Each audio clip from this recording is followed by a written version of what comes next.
But not all the colored people who were in office during Reconstruction were unworthy of their positions, by any means. Some of them, like the late Senator B.K. Bruce, Governor Pinchback, and many others, were strong, upright, useful men. Neither were all the class designated as carpetbaggers, dishonorable men. Some of them, like ex-Governor Bullock of Georgia, were men of high character and usefulness. Of course, the colored people, so largely without education and wholly without experience in government, made tremendous mistakes, just as many people similarly situated would have done.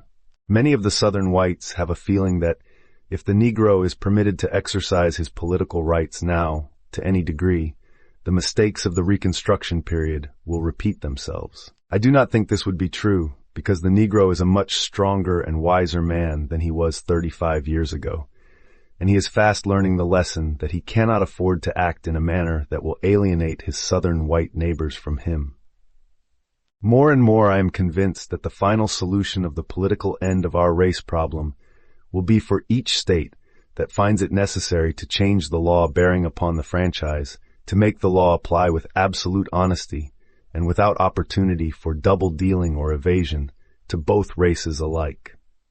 Any other course my daily observation in the South convinces me will be unjust to the Negro, unjust to the white man, and unfair to the rest of the state in the Union, and will be, like slavery, a sin that at some time we shall have to pay for. In the fall of 1878, after having taught school in Malden for 2 years, and after I had succeeded in preparing several of the young men and women, besides my 2 brothers, to enter the Hampton Institute, I decided to spend some months in study at Washington, D.C. I remained there for 8 months. I derived a great deal of benefit from the studies which I pursued, and I came into contact with some strong men and women. At the institution I attended, there was no industrial training given to the students, and I had an opportunity of comparing the influence of an institution with no industrial training with that of one like the Hampton Institute, that emphasizes the industries. At this school, I found the students in most cases had more money, were better dressed, wore the latest style of all manner of clothing, and in some cases were more brilliant mentally. At Hampton, it was a standing rule that while the institution would be responsible for securing someone to pay the tuition for the students, the men and women themselves must provide for their own board, books, clothing, and room, wholly by work or partly by work and partly in cash. At the institution at which I now was, I found that a large portion of the students by some means had their personal expenses paid for them. At Hampton, the student was constantly making the effort through the industries to help himself, and that very effort was of immense value in character building. The students at the other schools seemed to be less self-dependent. They seemed to give more attention to mere outward appearances.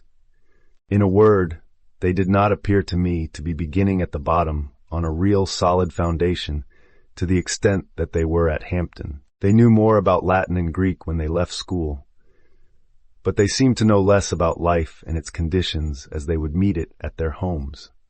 Having lived for a number of years in the midst of comfortable surroundings, they were not as much inclined as the Hampton students to go into the country districts of the South, where there was little of comfort, to take up work for our people, and they were more inclined to yield to the temptation to become hotel waiters and Pullman car porters as their life work. During the time I was a student at Washington, the city was crowded with colored people, many of whom had recently come from the South. A large proportion of these people had been drawn to Washington because they felt that they could lead a life of ease there. Others had secured minor government positions, and still another large class was there in the hope of securing federal positions. A number of colored men, some of them very strong and brilliant, were in the House of Representatives at that time, and one, the Hon. B.K. Bruce, was in the Senate. All this tended to make Washington an attractive place for members of the colored race. Then, too, they knew that at all times they could have the protection of the law in the District of Columbia. The public schools in Washington for colored people were better then than they were elsewhere. I took great interest in studying the life of our people there closely at that time. I found that while among them there was a large element of substantial, worthy citizens, there was also a superficiality about the life of a large class that greatly alarmed me. I saw young colored men who were not earning more than $4 a week spend $2 or more for a buggy on Sunday to ride up and down Pennsylvania Avenue in order that they might try to convince the world that they were worth thousands. I saw other young men who received $75 or $100 per month from the government, who were in debt at the end of every month. I saw men who but a few months previous were members of Congress, then without employment and in poverty. Among a large class, there seemed to be a dependence upon the government for every conceivable thing. The members of this class had little ambition to create a position for themselves, but wanted the federal officials to create one for them.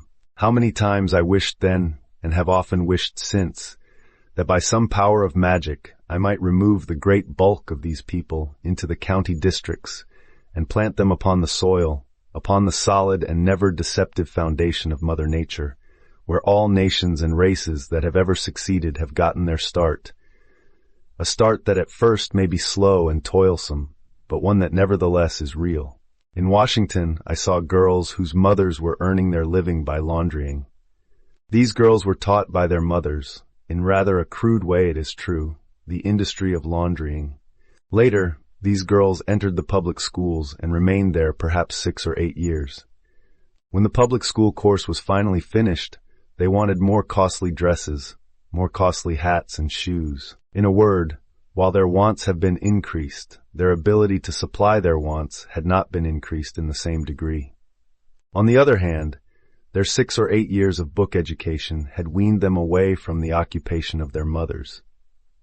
The result of this was, in too many cases, that the girls went to the bad. I often thought how much wiser it would have been to give these girls the same amount of maternal training.